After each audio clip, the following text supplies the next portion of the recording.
Bismillahirrahmanirrahim. Alhamdulillahirabbil alamin. Wassalatu wassalamu ala al-mab'uthi rahmatan lil alamin. Nabiyyina Muhammadin wa ala alihi wa sahbihi wa man tabi'ahum bi ihsanin ila yaumiddin. Amma ba'd. Baik, alhamdulillah kita masih melanjutkan pelajaran kita. Masih dalam baca kitab Qawaidul Ushul wa Ma'aqidul Fusul karya Al-Imam Al-Allamah Abdul Mu'min ibn Abdul Haq Al-Baghdadi Al-Hambali rahimahullahu taala. Sekarang beliau akan masuk ke dalam pembahasan yang baru. Qala rahimahullahu taala wa amma alfadhur riwayah. Adapun lafaz periwayatan. Sekarang beliau masuk di dalam pembahasan yang baru, yaitu di dalam menjelaskan tentang lafaz riwayat. Dan pembahasan ini termasuk dari pembahasan as-sunnah tentunya. Kenapa? Karena sudah berlalu sunnah ini adalah apa? Sesuatu yang mangkul, yang dinukilkan. Paham ini? Tentunya sesuatu yang dinukilkan itu ada lafaz penukilannya. Bagaimana cara dia menukilkannya? Paham ini? Dan kenapa harus dibahas ini? Karena derajat sunnah atau khabar yang diriwayatkan nanti itu akan bergantung keabsahannya, kuat dan lemahnya, salah satunya dari hal ini. Dari bentuk atau lafaz periwayatannya. Sudah berlalu, ya, di antara hal-hal yang menopang keabsahan dan kuat lemahnya sebuah khabar atau hadits, yaitu apa? Perawinya. Paham ini? Jalurnya. Sekarang lafadznya, lafaz periwayatannya. Dan kata beliau ar-riwayah di sini, riwayah ay naqlul hadits, penukilan hadits. Dan namanya rawi atau riwayah pasti ada rawi. Dan rawi di sini baik masuk ke dalamnya seorang sahabat dan selain sahabat. Karena ya maklum ya, hadits dari Nabi kita Muhammad alaihissalam itu sampai bukan hanya dari sahabat saja, tapi diriwayatkan dari sahabat oleh tabi'in, kemudian atba'ut tabi'in sampai kepada kita hari ini. Dan beliau rahimahullah akan memulai dengan lafaz periwayatan dari seorang sahabat. Qala rahimahullah faminas sahabi. Adapun lafaz periwayatan atau penukilan sebuah hadits dari sahabat khamsah. Ada 5 bentuknya. Qala aqwaha, yang paling kuatnya yakni fil ihtijaj, dalam penghujjaan atau dalam pendalilan, sami'tuhu, lafaz sami'tu, au akhbarani au syafahani. Ini 3. Dan ini adalah lafaz yang termasuk dari tingkatan yang pertama dari lafaz yang paling kuat dalam periwayatan sebuah hadits. Disebutkan oleh para ulama alasannya. Karena lafaz ini menunjukkan akan tidak adanya wasitah antara mukhbir bihi dan mukhbar bihi. Nah ini, kalau ada seorang sahabat yang mengatakan sami'tuhu, saya mendengarkan Nabi alaihissalam bersabda, atau akhbarani, Nabi mengabarkan kepadaku, au syafahani, Nabi langsung menyampaikan kepadaku. Syafa itu musyafaha, itu mukhatabah min fika ila fihi. Langsung saling berbicara dari mulut ke mulut, itu musyafah. Ketiga lafaz ini kenapa dijadikan lafaz yang paling kuat disebutkan oleh para ulama? Karena apa tadi? Menunjukkan akan tidak adanya apa? Wasithah antara keduanya. Tsumma qala rahimahullahu taala tsumma qala kadza. Ini derajat yang kedua dari derajat lafaz periwayatan sebuah hadits, yaitu ucapan seorang sahabat, kadza ai fa'alan nabiyyu kadza wa kadza. Ada orang sahabat mengatakan, kana Rasulullah sallallahu alaihi wasallam yaf'alu kadza au kadza. Dahulu Nabi alaihi salatu wasallam pernah berbuat atau beramal seperti ini dan ini. Paham ini? Ini derajat juga di antara derajat periwayatan hadits. Ini. Kenapa dia dijadikan derajat kedua dari sami'tu? Disebutkan oleh para ulama karena adanya ihtimal. Dia tidak mendengarkan langsung. Paham ini? Beda kalau saya mengatakan sami'tu. Sama sebenarnya dari khobar-khobar biasa seperti ini. Fahri katakan kepada antum, saya mendengar Ustadz berkata. Paham ini? Ini kalau antum dengar Fahri mengucapkan seperti ini, apa yang antum pahami? Antum pahami Fahri langsung mendengar dari Ustadz. Tapi kalau Fahri bilang, pernah kak lihat Ustadz buat seperti ini? Apa yang antum fahamkan atau fahami? Ya antum akan fahami adanya ihtimal. Karena kan tidak mesti Fahri mengatakan, pernah Ustadz bikin begini. Tidak mesti kalau dia langsung melihatnya. Apalagi langsung mendengarnya. Paham ini? Belum tentu dia dengarkan Ustadz langsung bilang sama dia, Fahri pernah kak bikin begini. Paham ini? Boleh jadi kesimpulan yang Fahri sampaikan itu juga dari pengobaran orang lain. Sama ini. Kalau ada sahabat mengatakan, kana Rasulullah sallallahu alaihi wasallam yaf'alu kadza misalkan. Dahulu Nabi alaihi salatu wasallam pernah berbuat seperti ini. Ini juga dari salah satu bentuk periwayatan, lafaz periwayatan, tapi lebih rendah tingkatannya daripada apa? Sami'tu wa akhbarani wa syafahani. Kenapa tadi alasannya disebutkan oleh para ulama? Karena adanya ihtimal, adanya wasithah dan tidak mubasyarah. Tsumma qala rahimahullah taala lihtimali sama'ihi min ghairihi. Masyaallah. Ini alasannya ternyata. Karena adanya ihtimal dia mendengarkan khabar tersebut dari orang lain, bukan dia langsung yang mendengarkannya. Tsumma qala rahimahullah tsumma amara au naha. Ini lafaz yang ketiga. Ada seorang sahabat mengatakan amaran nabiyyu au nahan nabiyyu sallallahu alaihi wasallam. Nabi alaihi salatu wasallam pernah memerintahkan atau pernah melarang. Ini lafaz dari lafaz periwayatan. Yang ketiga tentunya dan derajatnya juga di bawah dari derajat yang pertama sami'tu wa akhbarani wa syafahani, dan alasannya sama disebutkan oleh para ulama dengan alasan bentuk yang kedua. Karena apa? Adanya ihtimal, adanya wasithah dan tidak langsungnya dia mendengar dari orang yang menyampaikannya. Tsumma qala rahimahullahu taala tsumma umirna wa nuhina. Dan juga lafaz seorang sahabat umirna wa nuhina. Masya Allah. Ini bentuk yang keberapa ini? 4. Kata beliau ucapan seorang sahabat, kami pernah diperintah dan kami pernah dilarang.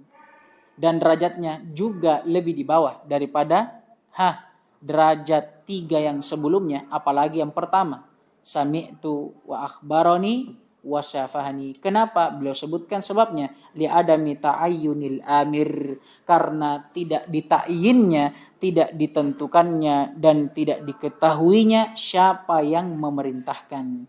Disebutkan oleh sebagian ulama, kenapa? Karena di zaman para sahabat ihtimal, ketika sahabat mengatakan umirna, kami diperintah, boleh jadi yang memerintahkan mereka adalah khulafa ar-rasyidin. Hanya saja wallahu taala alam, pendapat yang lebih mendekatinya adalah yang mengatakan bahwa khabar ini dihukumi marfu'. Paham ini? Kepada Nabi. Apa alasannya? Karena sahabat itu yang ma'rufnya ketika dia mengatakan umirna, yang mereka inginkan itu apa? Ihtijaj, untuk berhujjah dan berdalil terhadap suatu amalan. Paham ini? Berarti penyandaran umirna di sini harus kepada siapa? Kepada Nabi, karena alasan tadi. Tidaklah sahabat mengatakan umirna atau nuhina kecuali ingin atau bermaksud untuk menyampaikan apa ini? Hujjah atau dalil terhadap suatu amalan. Nah, sedangkan hujjah dan dalil terhadap suatu amalan, ya pasti sumbernya kemana? Kepada Nabi. Paham ini? Ya memang kita bisa berdalil dengan perbuatan sahabat toh, tapi ini kan ceritanya di zaman sahabat ini. Kalau sahabat di masa sehidupnya Nabi ini misalkan, kemudian dia mau berdalil terhadap suatu amalan, pantas tidak dia mengatakan umirna dan dia inginkan khulafa ar-rasyidin? Tidak, karena Nabi masih hidup. Berarti yang diinginkan dengan umirna, kalau sahabat yang mengucapkan, siapa yang mereka inginkan? Nabi alaihissalatu wassalam. Ya, alasannya tadi, Karena tidaklah sahabat menyebutkan umirna dan nuhina kecuali untuk menjelaskan apa? Hujjah atau dalil terhadap suatu amalan. Dan di masa itu, hujjah itu diambil dari mana? Nabi. Paham tidak ini? Tsumma qala rahimahullahu ta'ala wa mithluh.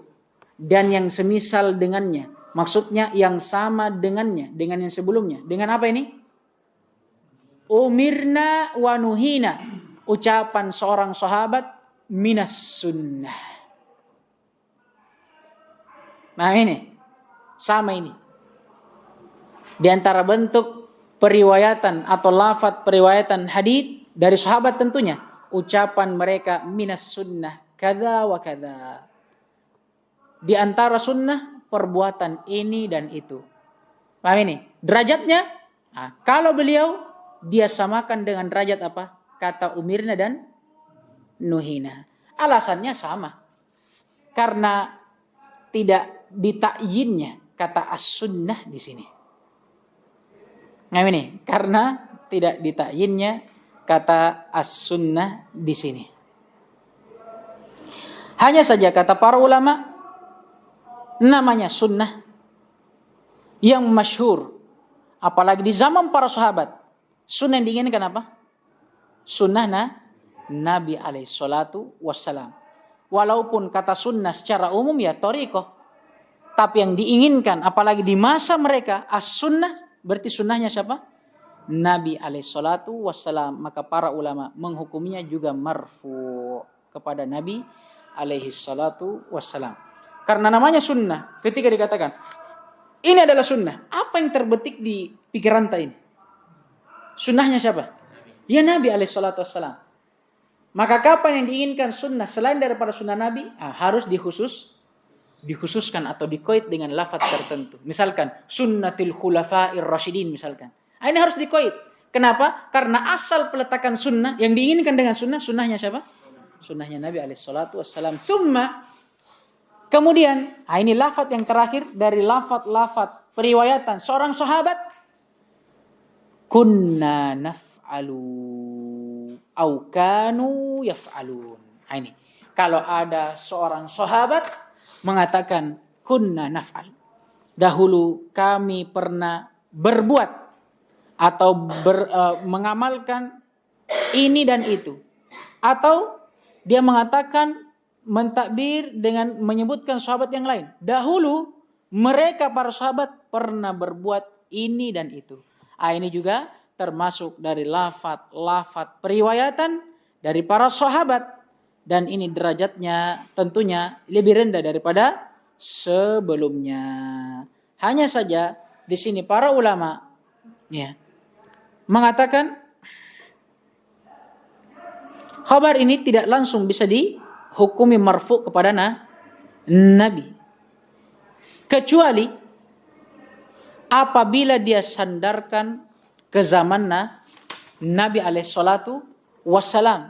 Makanya kata beliau, fa in udhifa ila zamanihi fa hujjatun liduhuri iqrarihi alaihi. Kalau dia sandarkan, maksudnya ucapan mereka tadi, dahulu kami pernah melakukan, dahulu mereka para sahabat pernah melakukan. Dia sandarkan ucapan ini di zaman Nabi. Maka hujjah. Apa maksudnya? Dihukumi marfu pada Nabi. Kenapa? Kata beliau, liduhuri iqrari alaih. Karena nampaknya pengikraran Nabi atas mereka. Atau atas hal tersebut. Ya, karena menunjukkan bahwa Nabi mengikrar mereka. Pahamnya tidak ini? Tapi itu dengan syarat. Kalau mereka sandarkan ke zaman Nabi. Kalau tidak, ya kata para ulama, kita hukumi mauquf. Hanya sampai kepada para sahabat. Dan ini ala kulli hal diperselisihkan. Dan untuk pembahasan yang lebih rincinya antum bisa dapatkan di ilmu mustalah. Paham ini? Dalil akan hal ini yaitu ucapan seorang sahabat kunna naf'al atau kanu yaf'alun bisa dihukumi sebagai hujjah sunnah takririyah, tapi dengan syarat kalau dia sandarkan ke zaman Nabi. Apa kira-kira dalilnya? Ini ada di usul min ilmu usul atau di waraqat kalau tidak salah. Aywa, ucapan siapa? Jabir bin Abdullah. Kunna na'zil wal Quran yanzil. Dahulu kami pernah berazl. Azl itu azakumullah, ini untuk bagi orang yang berhubungan suami istri, dia mengeluarkan maninya di luar, itu azl. Ya. Ini kata Jabir bin Abdullah, dahulu kami melakukannya. Pada saat Al-Quran itu sedang turun. Maksudnya di masa Nabi masih hidup, di masa wahyu itu masih diturunkan, sedang diturunkan, kami melakukan azl. Dan tidak ada yang melarang kami. Itu maksudnya. Menunjukkan bahwa apa? Itu boleh. Sekarang menjadi syahid kita. Ucapan ini hujjah atau tidak? Hujjah. Kenapa bisa hujjah? Padahal di sini masih ucapannya sahabat mengatakan kunna naf'al atau kanu yaf'alun. Kenapa bisa jadi hujjah? Disandarkan kepada zaman Nabi. Mana syahidnya dalam hadits? Wal Qur'anu yanzil. Ini syahidnya.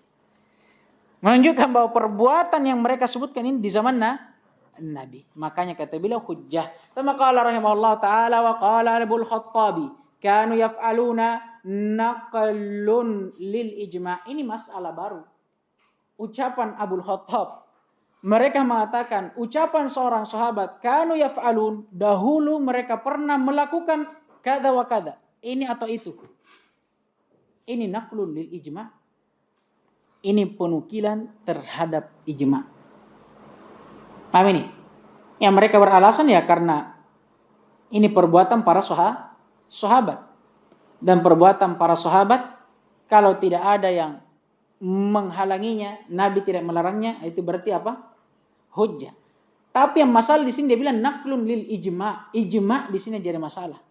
Abul Khattab mengatakan ucapan seorang sahabat ini ijma', penukilan ijma'. Padahal namanya ijma' sudah berlalu. Dia adalah sesuatu yang disepakati. Tidak ada yang menyelisihinya. Nah sedangkan lafaz atau ucapan seorang sahabat.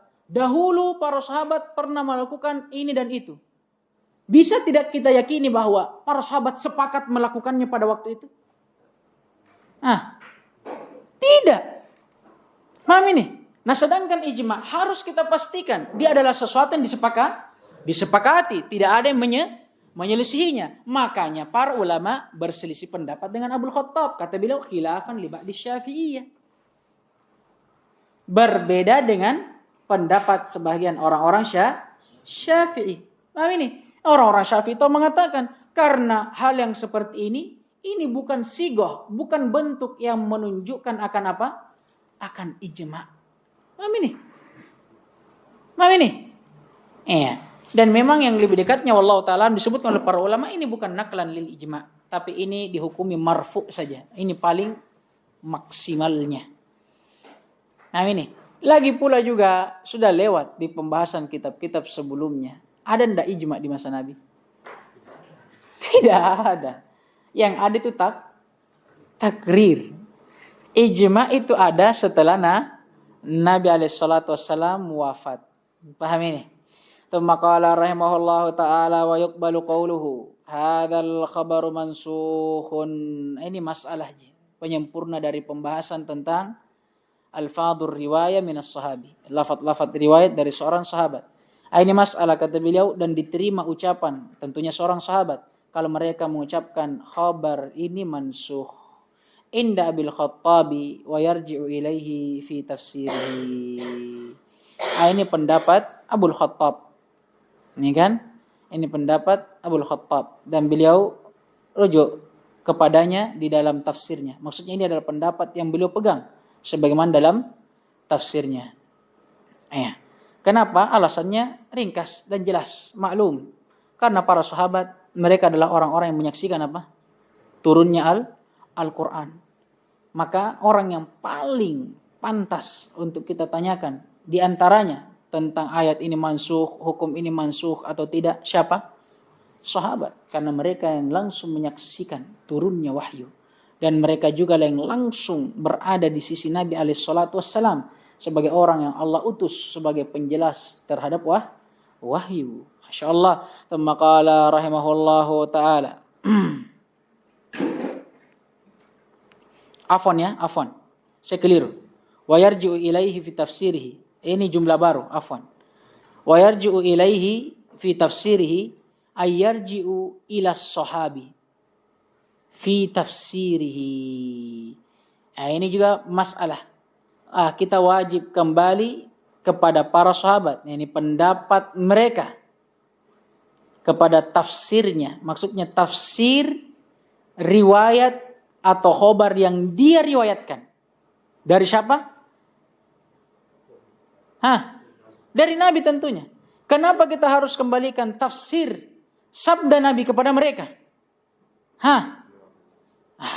Alasannya sama yang seperti berlalu. Karena mereka lah orang yang paling tahu tentang itu. Karena mereka langsung yang menyaksikannya. Dan mereka langsung yang membersamai orang yang Allah utus dengannya. Nah ini Nabi kita Muhammad alaihi salatu wassalam. Tsumma qala rahimahullahu ta'ala wa li ghairihi maratib. Adapun untuk selain sahabat, maka lafaz-lafaz periwayatan dari mereka itu juga ada beberapa tingkatan. A'laha, ini maksudnya riwayat. Sekarang beliau beranjak kepada pembahasan tentang lafaz-lafaz riwayat yang digunakan oleh selain sahabat. Paham ini?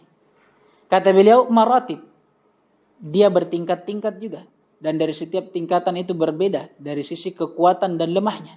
A'laha, yang paling tingginya, ay aqwaha fil ihtijaj, yang paling kuat dalam berhujjah, qira'atu syekhi alaihi ay ala rawi fi ma'ridi al-ikhbar, yaitu bacaan seorang guru kepadanya, kepada sang rawi. Yang tentunya dalam apa? Dalam konteks atau dalam apa istilahnya nih kalau ma'rid ya.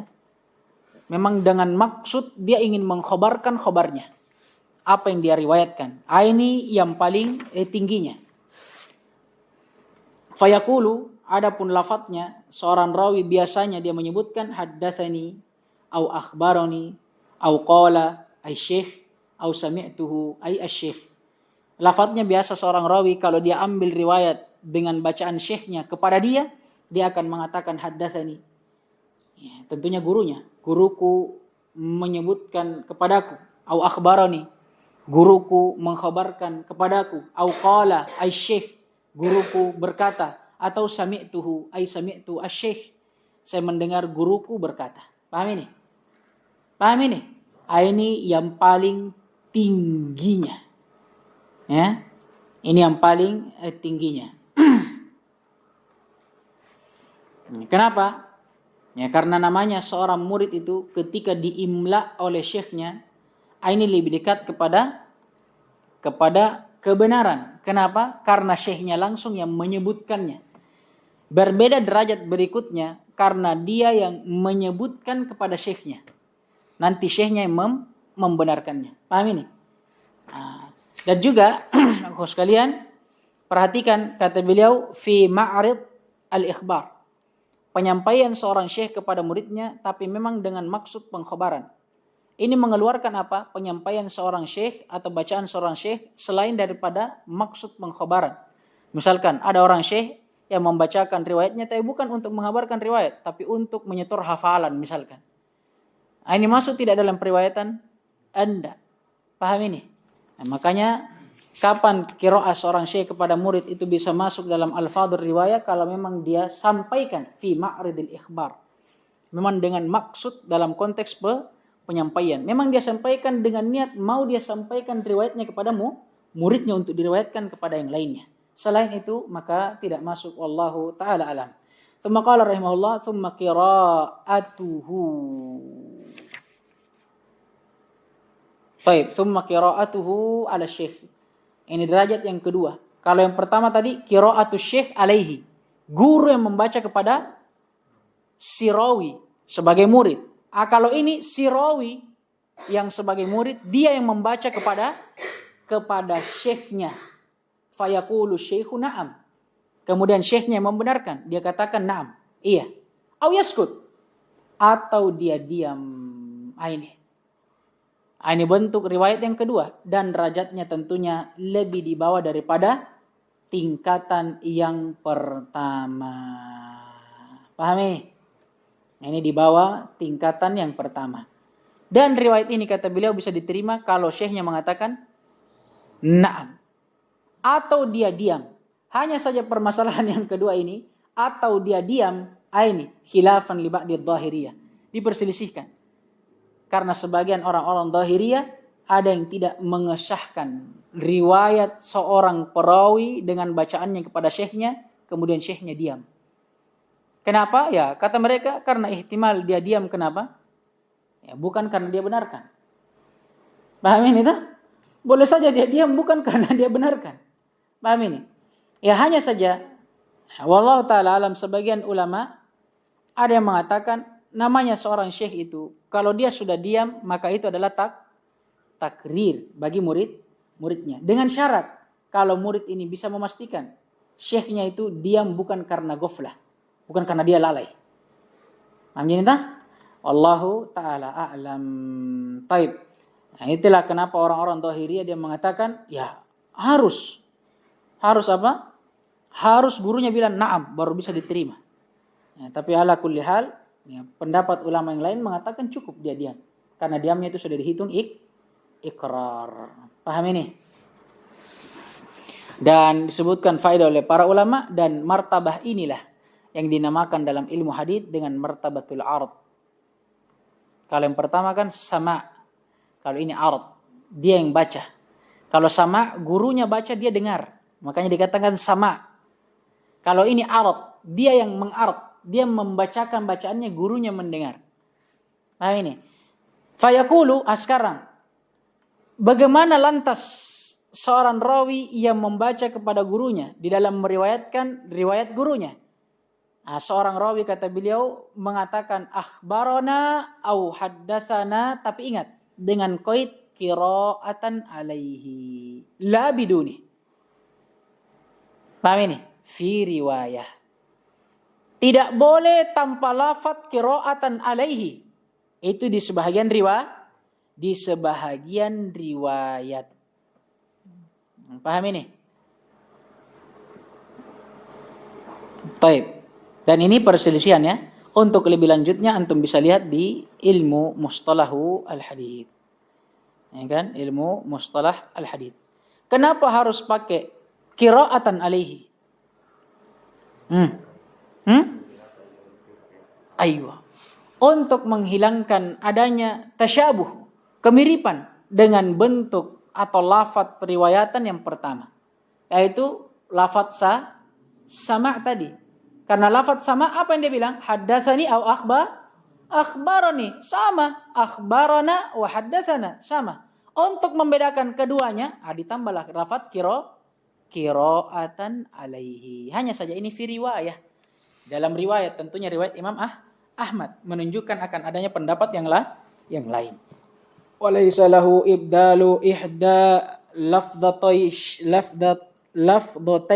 asy-syaikhi haddatsana au akhbarana bil ukhra fi riwayah. Ini masalah berikutnya. Tidak boleh seorang rawi mengganti lafaz atau salah satu lafaz dari syekhnya haddatsana dengan akhbarana dengan lafaz yang lainnya. Kalau syekhnya sudah meriwayatkan suatu hadits dengan haddatsana wa akhbarana, boleh enggak dia rubah dengan lafaz yang lain? Enggak boleh. Itu pun fi riwayah. Ini pada sebagian riwayat menunjukkan akan adanya perselisihan. Untuk lebih lanjutnya antum bisa baca di ilmu mustalahul hadits. Tsummal ijazah qala rahimahullah, kemudian al ijazah. Ini bentuk yang keberapa? Yang ketiga dari lafaz-lafaz periwayatan selain sahabat. Fayaqulu, maka seorang yang meriwayatkan dengan ijazah dia berkata, ajaztu laka riwayatal kitabi al-fulani au masmu'ati. Seorang guru mengatakan kepada muridnya, saya mengijazahkan kepadamu. Dan ijazah ini izin. Saya mengizinkan kepadamu untuk meriwayatkan kitab fulani, maksudnya nih kitab ini dan itu. Atau dia katakan saya mengizinkan kepadamu untuk meriwayatkan masmu'ati, apa saja yang engkau dengarkan dariku. Paham tidak ini? Hah? Tsumma qala rahimahullah al-munawalah. Apa itu al-munawalah? Ini jenis yang keberapa? Yang keempat. Hanya saja al-munawalah ini jenis daripada jenis-jenis ijazah. Bentuknya sama dengan ijazah. Hanya saja munawalah ini ijazah yang disertai dengan apa ini? Kitabah. Adanya kitab. Makanya kata beliau fayunawiluhu kitaban. Bentuknya yaitu seorang guru dia berikan kitab kepada muridnya. Wa yaqul, dan dia berkata irwihi anni, riwayatkanlah ini dariku. Paham bedanya? Kalau ijazah langsung gurunya mengatakan, saya mengijazahkan kepadamu, mengizinkan kepadamu untuk meriwayatkan kitabku ini. Kitabku yang ini dan itu misalkan. Paham ini? Tapi dia tidak kasih kitabnya, dia cuma bilang langsung. Kalau munawalah, dia kasih kitab, kemudian dia katakan irwihi anni, riwayatkan ini dari saya. Paham ini? Beda enggak? Beda, hanya saja mirip dari satu sisi. Paham ini? Makanya kita katakan tadi munawalah salah satu jenis dari ijazah. Dan derajatnya tentu sama dengan al-ijazah. Tsumma qala rahimahullahu fayaqulu. Ini muridnya. Kalau tadi kan gurunya, ucapan gurunya dalam munawalah. Terus kalau muridnya bagaimana? Dalam munawalah dan ijazah, fayaqulu amba'ana.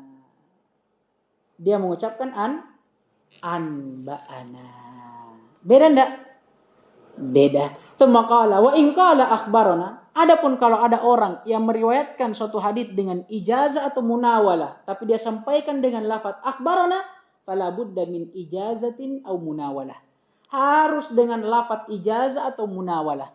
Maksudnya apa? Boleh seseorang meriwayatkan, tentunya selain sahabat ya, meriwayatkan suatu khabar walaupun dengan ijazah dan munawalah, tapi dia pakai lafaz apa?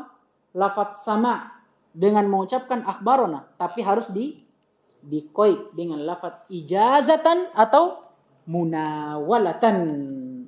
Tsumma qala rahimahullahu ta'ala wa hukiya an Abi Hanifah wa Abi Yusuf man'u ar-riwayati bihima. Dan dihikayatkan, maksudnya dinukil dari Abu Hanifah dan Abu Yusuf, muridnya Abu Hanifah, bahwa mereka melarang atau menolak riwayat dengan keduanya. Apa maksudnya? Mereka menolak riwayat dengan ijazah dan munawalah. Paham ini? Wala yajuzur riwayat biqauli. Ini masalah baru. Hanya saja sebelumnya, pada masalah sebelumnya, para ulama membawa ucapan Abu Hanifah dan Abu Yusuf ini pada masalah khusus, yaitu pada masalah orang yang meriwayatkan dengan ijazah dan munawalah yang bukan termasuk seorang alim. Misalkan tadi seorang guru memberikan ijazah atau munawalah kepada muridnya terhadap suatu kitab, tapi murid ini bukan ahli dari kitab tersebut. Atau misalkan guru dia meriwayatkan dengan kitab yang bukan dia ahli di situ. Paham ini? Diterima enggak? Tidak diterima menurut Abu Hanifah dan Abu Yusuf. Paham ini? Dan dibawa ke sanalah pendapat Abu Hanifah dan Abu Yusuf ini. Baik. Tsumma qala rahimahullahu ta'ala wa la yajuzur riwayatu wa la tajuzur riwayatu biqaulihi hadzal kitabu sama'i atau sima'i biduni idnihi fiha. Tidak boleh meriwayatkan sesuatu dengan menyebutkan kitab ini adalah kitab yang langsung saya dengar. Biduni idnihi fiha, tanpa ada izin si pemilik kitab padanya. Wala wujuduhu atau wala wujudihi bi khattihi. Tidak pula dengan adanya tulisan gurunya pada buku itu. Paham ini? Jadi jangan sampai ada orang yang mendapatkan bukunya, ada tulisan syekhnya di situ. Ada tulisan syekhnya di situ. Kemudian dia mengatakan, buku ini saya riwayatkan, saya dengar langsung dari syekhku. Boleh enggak? Anda boleh. Walaupun ada tulisannya. Bal, kata beliau, tiada lain. Dia mengucapkan, wajadtu kada. Saya mendapatkan tulisan guruku di buku ini. Karena kan memang yang dia dapat apa? Tulisannya aja. Dia tidak dengar langsung dari syekhnya. Paham ini? Dia tidak dengar langsung dari syekhnya. Thumma qala rahimahullahu ta'ala wa mata wujida sama'uhu bi khattin yuwaththaqu bihi wa ghalaba ala dhannihi rawahu wa illam yadhkurhu. Ini masalah baru atau masalah lanjutan dari masalah sebelumnya.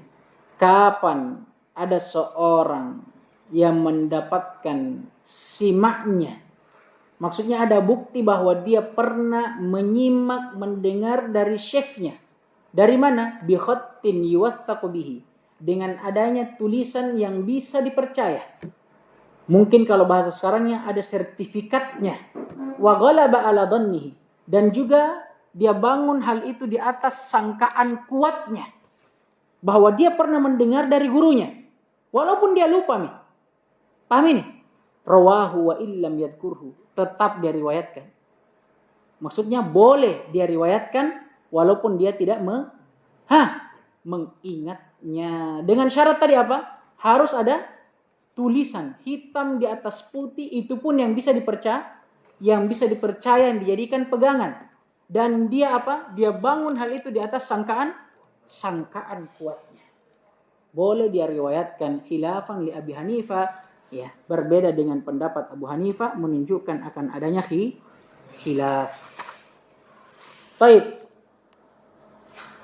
Dan Abu Hanifah di sini disebutkan oleh para ulama kenapa mereka atau beliau melarangnya. Beliau mengkiaskannya kepada syahadah, mengatakan karena syahadah tidak boleh, ya, dibangun di atas keraguan-raguan atau sangkaan, maka begitu pula riwayat. Tapi dibantah oleh para ulama, pendapat ini lemah. Alasannya cuma satu, karena syahadat berbeda dengan apa? Riwayat. Tsumma qala rahimahullahu ta'ala wa in syakka fala. Adapun kalau dia ragu, maka tidak boleh. Paham ini?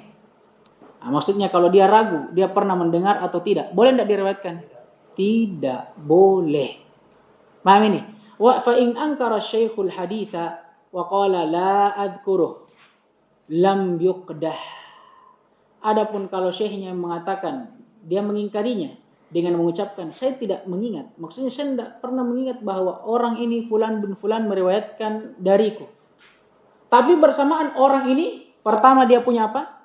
Hitam di atas putih, tulisan syekhnya.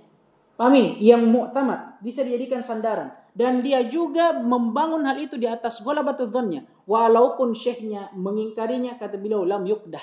Seorang rawi ini tidak qadih, maksudnya tidak tercela dengan hal tersebut. Maksudnya apa? Riwayatnya tidak terganggu, tetap diterima. Wa mana al-Karhi minhu, dan adapun Karhi beliau berbeda pendapat. Masya Allah, beliau berbeda pendapat dalam hal ini. Ala kulli hal, masalah ini diperselisihkan dan lebih lanjutnya antum bisa dapatkan dalam ilmu mustalah. Dan setelahnya ini pembahasan yang baru tentang babuz ziyadah fil hadits, bab tambahan dalam hadits. Kita cukupkan, insyaallah taala kita akan bahas di pertemuan berikutnya. Naktafi bihadzal qadr, subhanakallahumma hamdik, asyhadu an la ilaha illa anta, astaghfiruka wa atubu ilaik. Waffaqallahu al-jami' liman yuhibbu wa yarda, wa yatina al-afiyata was salamah, innahu waliyyu dzalika wal qadiru alaih, walhamdulillahi rabbil alamin.